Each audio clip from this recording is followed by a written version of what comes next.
Ya, Bismillahirrahmanirrahim. Assalamualaikum warahmatullahi wabarakatuh. Kembali lagi bersama Bu Novi di mata kuliah Gender dan Pembangunan.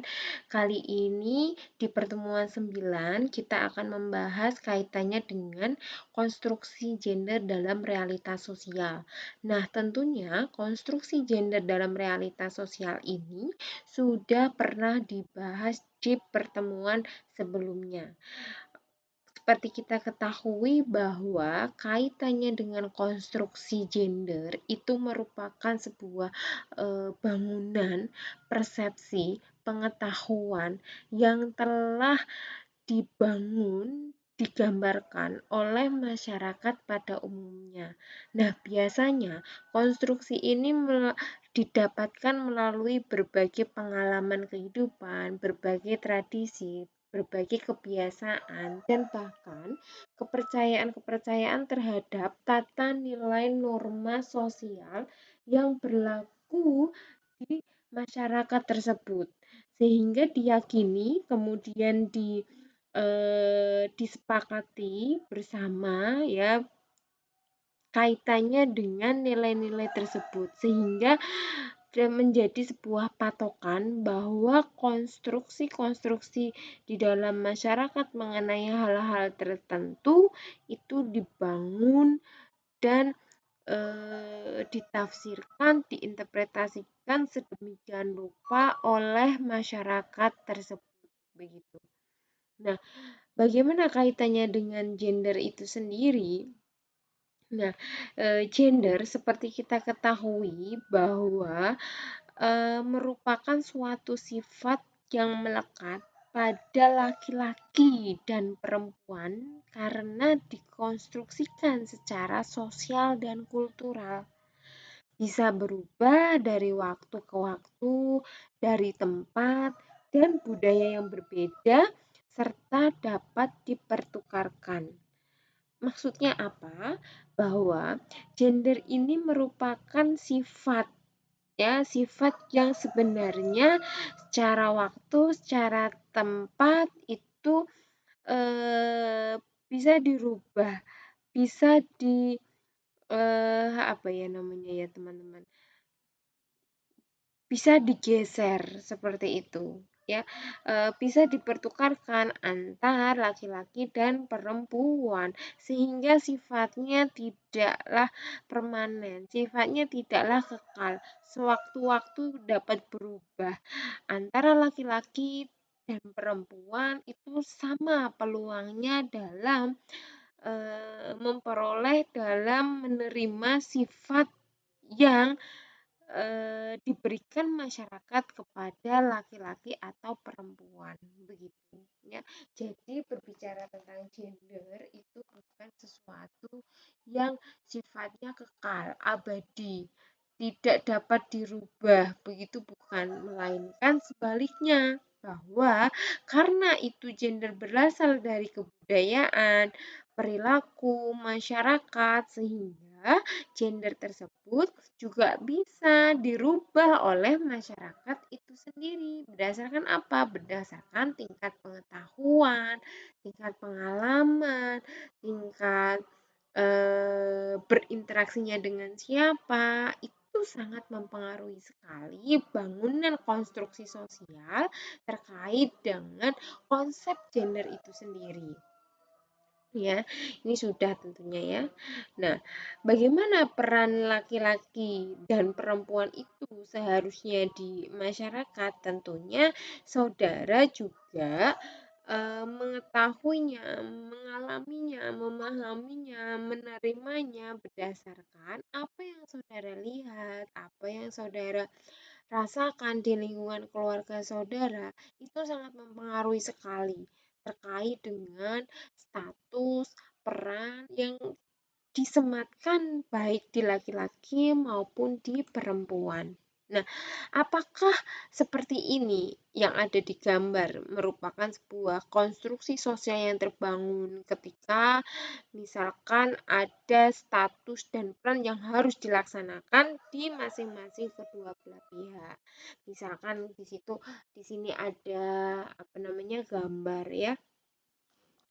gambar ada laki-laki dan perempuan sama-sama bekerja di kantor. Nah, tetapi ini menjadi sebuah spesialisasi pekerjaan bahwa kalau laki-laki cenderung menjadi sebuah pemimpin, direktur, seperti itu, sedangkan perempuan ini menjadi sekretaris, misalkan seperti itu.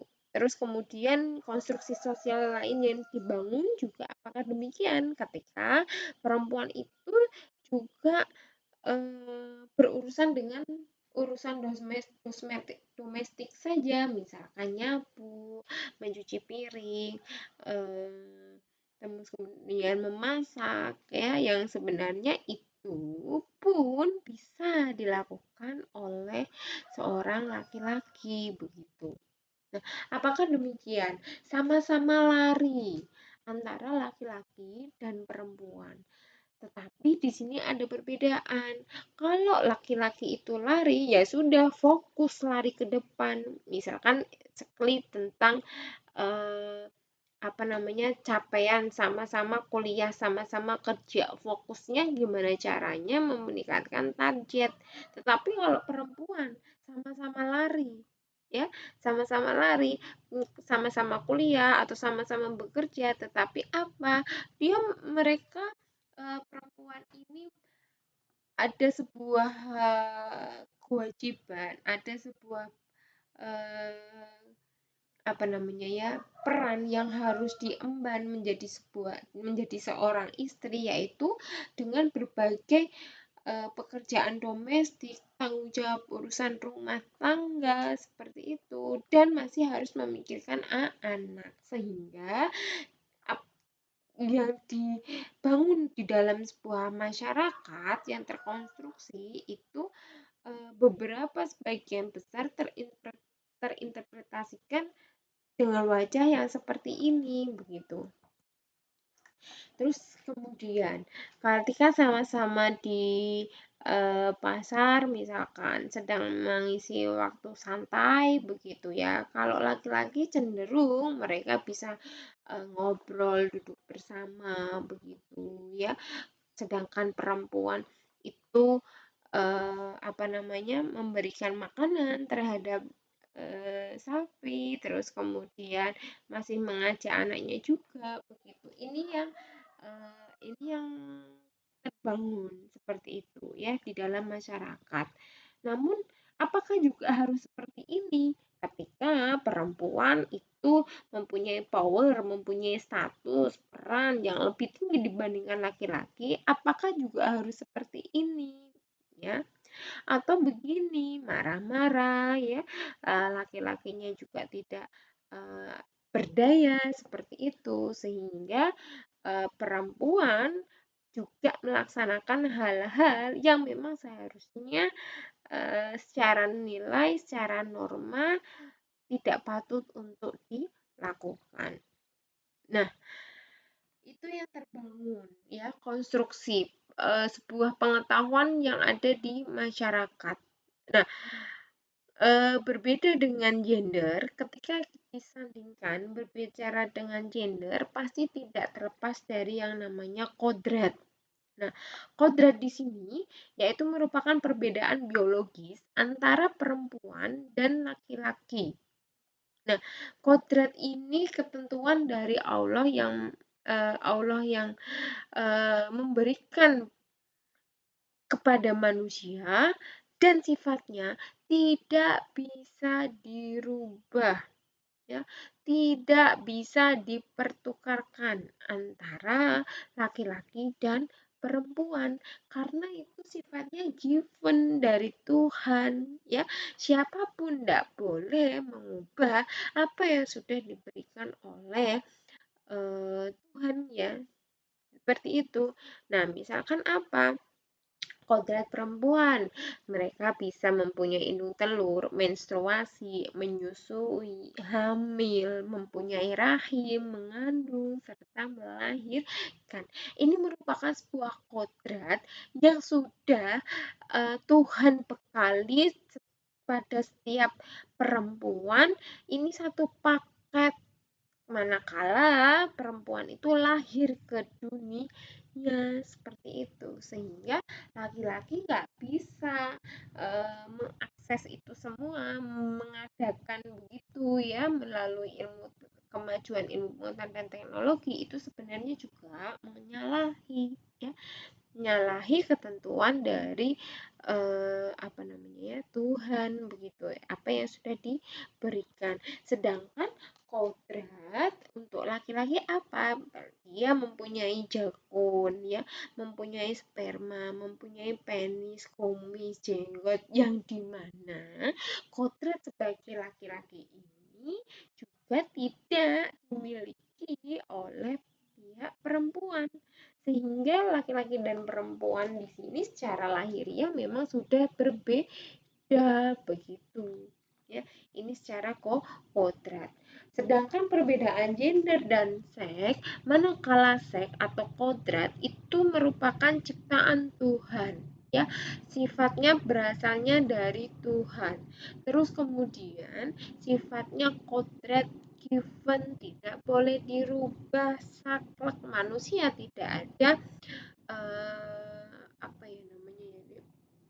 tidak ada arah ke sana untuk merubah, tidak bisa begitu, tidak dapat dirubah, tidak dapat ditukar, berlaku sepanjang zaman, di mana saja, kapan saja, dan bahkan sampai nanti usia manusia itu batasnya sampai mana, disitulah kodrat tidak akan berubah. Sedangkan gender itu merupakan bangunan konstruksi buatan manusia, terus sifatnya itu tidak kekal, bisa berubah, dapat ditukar, dan tergantung waktu dan budaya setempat seperti apa begitu. Nah, ini erat sekali dengan tata nilai-nilai dan norma yang berlaku.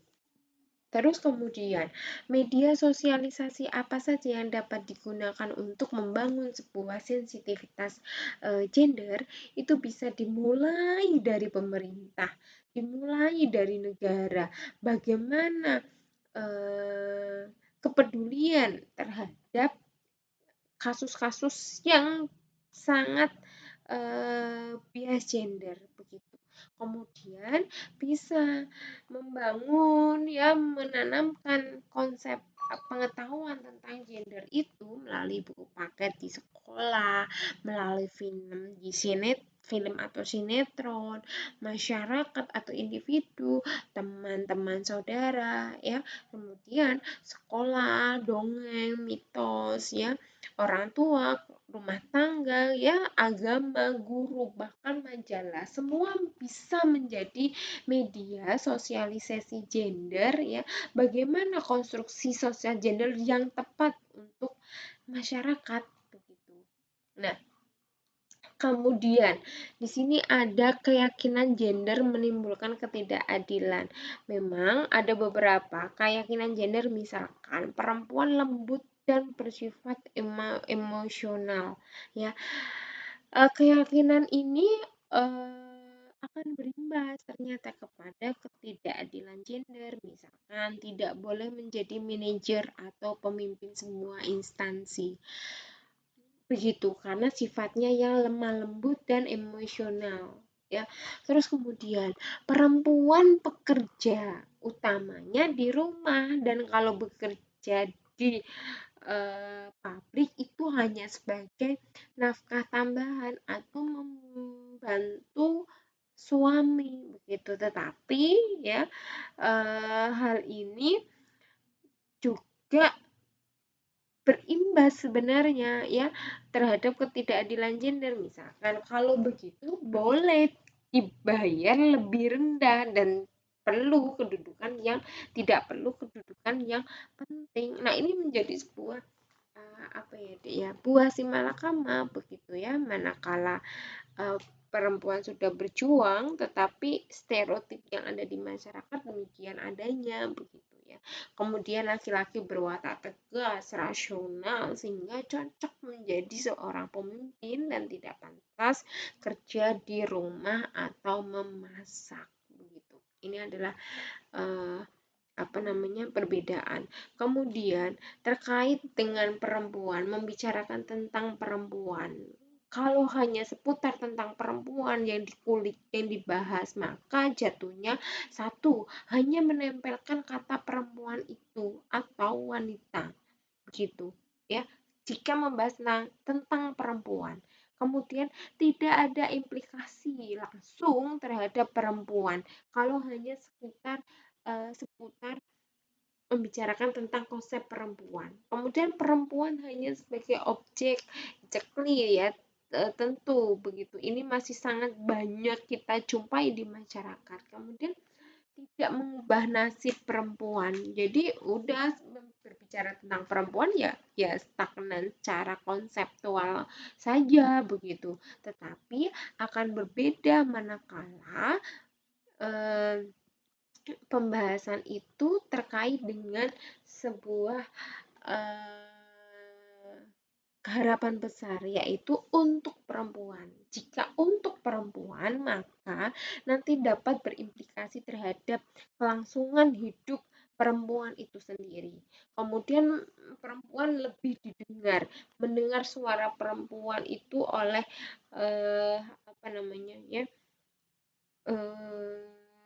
oleh beberapa pihak, itu menjadi bahan pertimbangan yang utama begitu ya. Kemudian mengakomodir aspirasi perempuan, ini sangat penting sekali. Terus kemudian perempuan menjadi subjek dan objek, ini juga menjadi dampak impact yang positif seperti itu manakala berbicara tentang untuk perempuan kayak gitu. Nah, oleh karena itu penting perempuan harus mampu memberdayakan diri, lingkungan, keluarga, minimal syukur-syukur masyarakat pada umumnya. Oleh karena itu, pemberdayaan begitu sangat penting di sekarang ini. Maksudnya apa? Pemberdayaan sering sekali digunakan dalam konteks kemampuan meningkatkan keadaan ekonomi individu yang merupakan prasyarat pemberdayaan. Selain itu, pemberdayaan merupakan konsep yang mengandung makna perjuangan bagi mereka yang terlibat perjuangan tersebut. Pemberdayaan merupakan tindakan perbaikan atau peningkatan ekonomi, sosial, politik, dan psikologi baik secara individual maupun kolektif yang berbeda menurut kelompok etnis dan kelas sosialnya begitu. Nah, ini bentuk dari beberapa kegiatan ya perempuan yang dapat berdayakan begitu ya. Bagaimana mereka mempunyai kemampuan yang sebenarnya dapat mengeksplor tidak hanya individu mereka tetapi juga dapat berdampak minimal terhadap keluarganya dan masyarakat pada umumnya. Nah, di dalam memberdayakan perempuan itu ada dibenturkan beberapa masalah ya di dalam pengembangan kemampuan perempuan. Yang pertama terkait dengan budaya, adat istiadat, kebiasaan yang sudah sangat mengakar kuat di dalam masyarakat. Terus kemudian peningkatan mutu, butuh berbagai dorongan dari pihak dalam meningkatkan mutu kualitas perempuan itu sendiri. Kemudian pemerataan, bagaimana semua wanita ya dari Sabang sampai Merauke ini mempunyai akses yang sama baik di semua bidang kehidupan begitu. Nah, ini menjadi sebuah catatan penting ya di dalam materi yang terakhir, yaitu bagaimana membiasakan masyarakat dengan wacana kesetaraan gender. Ini sangat penting karena agar apa? Dapat meminimalisir ketidakadilan gender di masyarakat. Melalui apa? Membiasakannya melalui media sosialisasi gender yang tadi itu, bisa dari majalah, surat kabar ya, terus kemudian orang tua, orang sekitar begitu, itu perlu sekali. Kemudian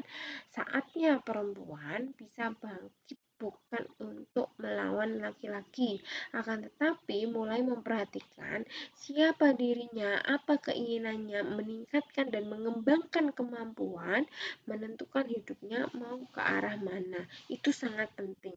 Ya, oleh karena itu ini ada hubungannya dengan emansipasi wanita. Emansipasi wanita bukanlah sama rasa sama rata, tetapi memberikan pilihan akses ya untuk dapat berperan tanpa dipaksa. Nah, itu yang paling penting begitu ya.